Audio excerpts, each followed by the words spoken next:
Thank you for joining us on the AM edition of Newsfeed. What will this mean for the DRC? Good morning, Bo, and thank you for welcoming us on Newzroom Afrika. Isn't it fathomable that Tshisekedi ascension to the chairpersonship of African Union, which I usually call the OAU as the old model, coincide with my visit in the heart of Atteridgeville yesterday, where I had to meet a retired diplomat of the DRC, South African diplomat in the DRC.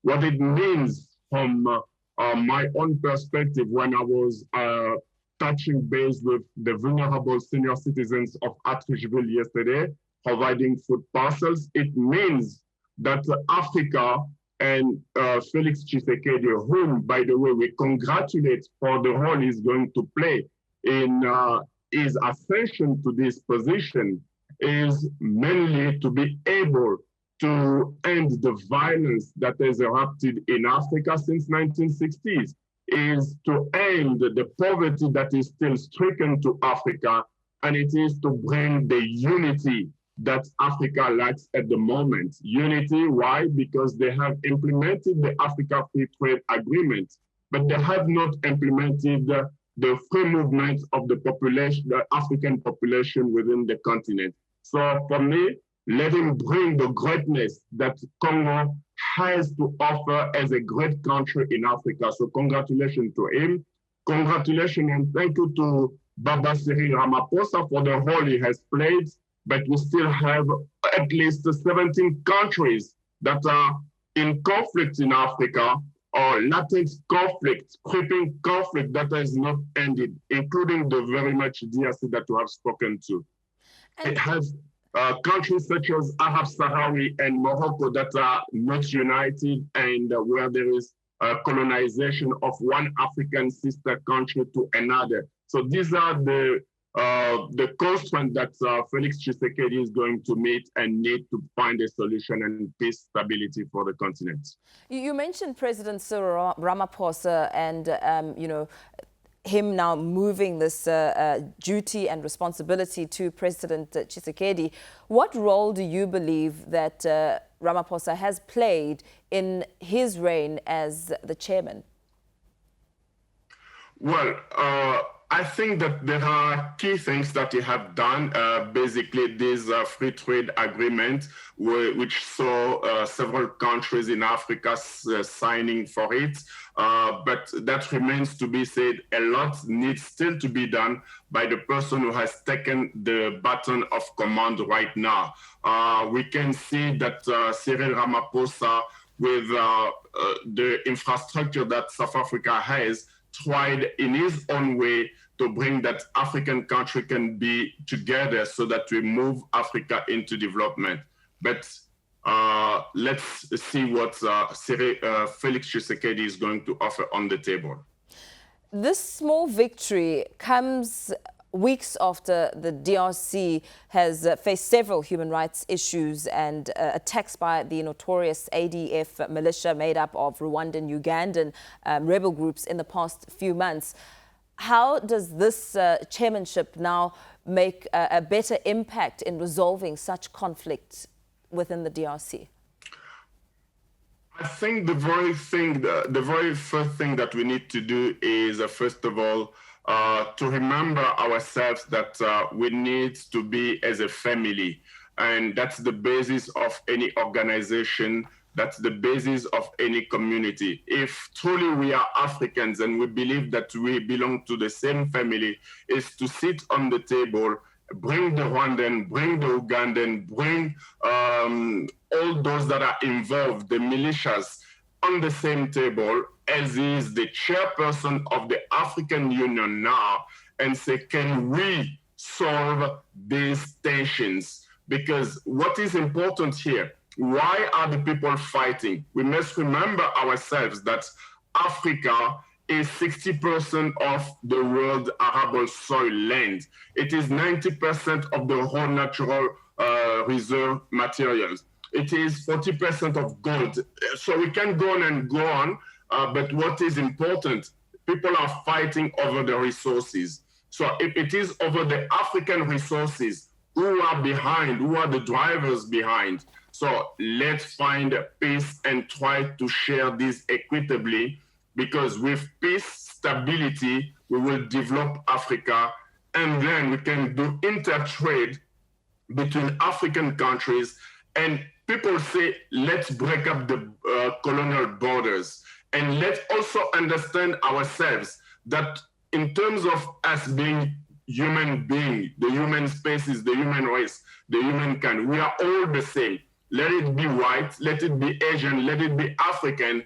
It's very important that we resolve the conflict that are happening in Africa so that the entire globe can benefit from it, and the African could come to the table and share the mineral resources and the wealth that we possess in everything. We end poverty, alleviate hunger, and make it possible for the children to go and have a very good education, be able to access health centers, and as well as running water. We have waters, rivers, but we don't have running and clean water in Africa.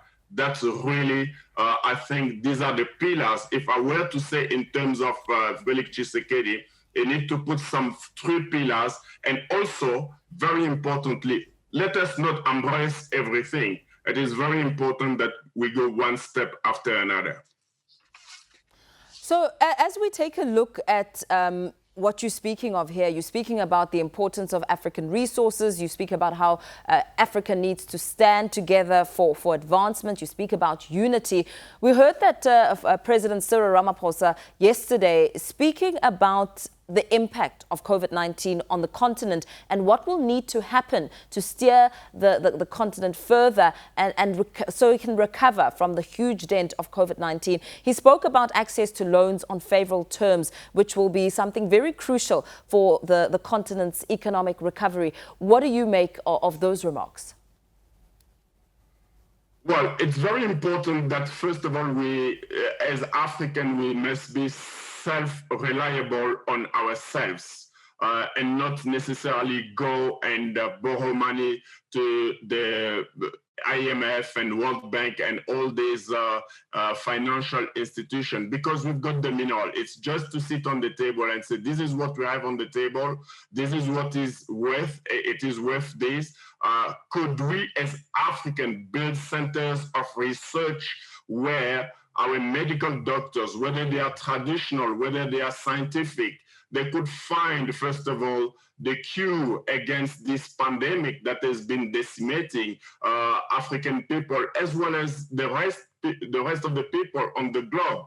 Can we find a solution? And therefore, they're only after what is missing with the money that has been impacted because the economy is severely impacted.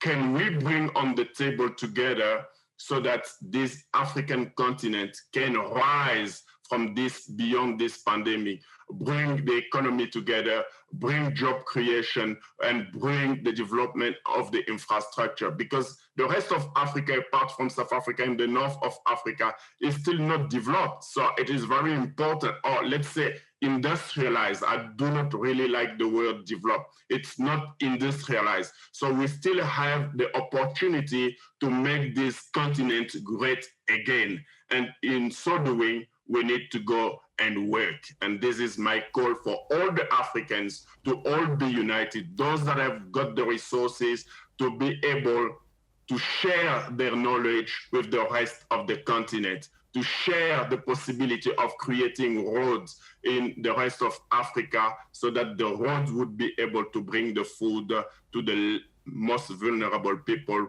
within the rural area, as well as the urban area where it is not as developed or industrialized as Santon, for instance. If I may quote an area, you check Santon and you check another area in Guguletu and you say, how do we make Guguletu viable so that the Guguletu people could be at this time sharing the cake that we are missing? As you speak about that, we know that the African Union has faced a really great criticism, a lot of criticism from countries such as Zimbabwe and Nigeria and the likes, and really putting under the spotlight the effectiveness of the African Union and how it really needs to start proving its commitment to the continent's people by showing that multilateralism matters are of importance. What do you make of those challenges and that criticism?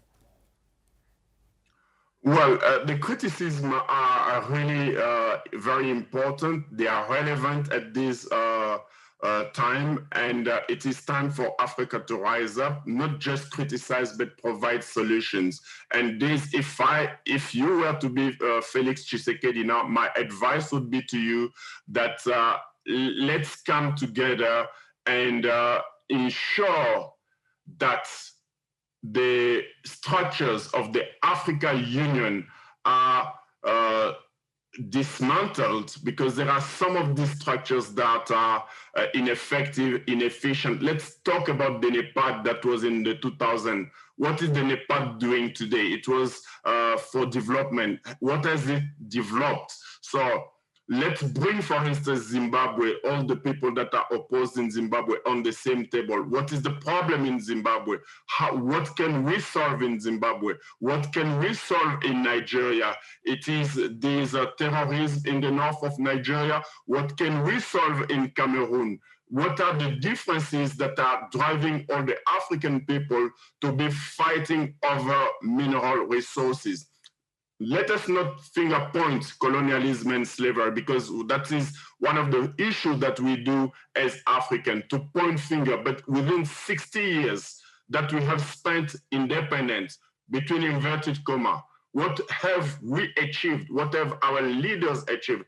And I'm reminding myself by a letter that was written by Frantz Fanon, who said that we need to be driven by a cause, and that cause should be the cause of the liberation of the people for their freedom and their liberty. And the freedom and the liberty of the people is, first of all, to be able to be satisfied in their basic needs. And if the leaders of Africa achieve the dream of the OAU in 1963, I think we're not going to be fighting each other. As I mentioned earlier on, the Sahrawi Republic and the Morocco being imposing its hegemony on that republic. It needs to stop as African brothers and sisters. So my call to all the Africans, let's all love this continent. And I call this continent our mother. Our mother is bleeding. Let's stop the bleeding of this continent, of our mother, of the children that are going overseas and crossing the Mediterranean Sea to die because they want to find greener pastures. Yet we have greener pastures in Africa. Yet we have the arable land in Africa. Yet we have the mineral resources in Africa.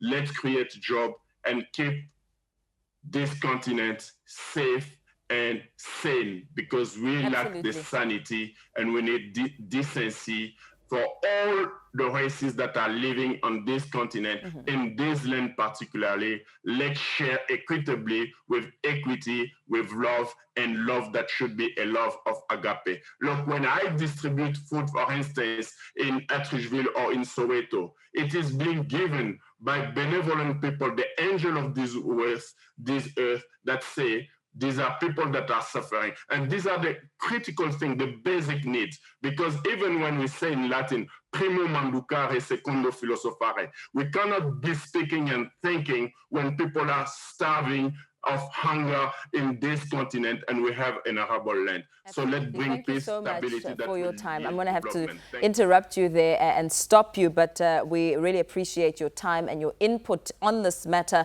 The DRC now taking over the AU chairmanship at the 34th AU Assembly. That was independent African analyst Jean Bwasa speaking to us about the role that President Felix Tshisekedi will be playing and the expectations as he takes on this role.